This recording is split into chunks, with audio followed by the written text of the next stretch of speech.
Τώρα μπαίνουμε στο ζυγό. Ο ζυγός κύσεται πάντοτε επί του δι και θέλει το γ 4 όταν κατεβαίνει και ενεργεί μόνο προς τα κάτω, προς τα άνω δεν ενεργεί.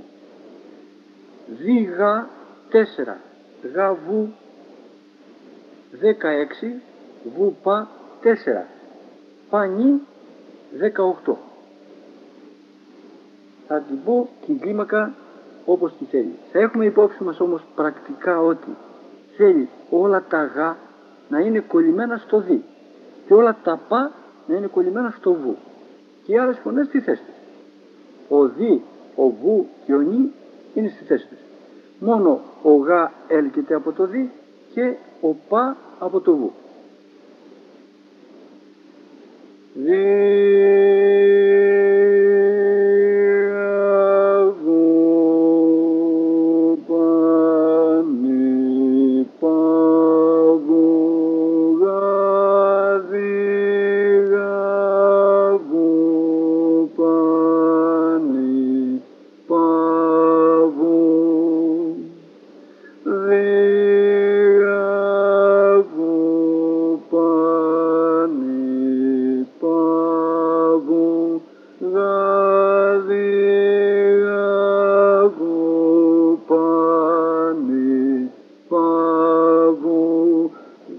Αυτός είναι ο ζυγός.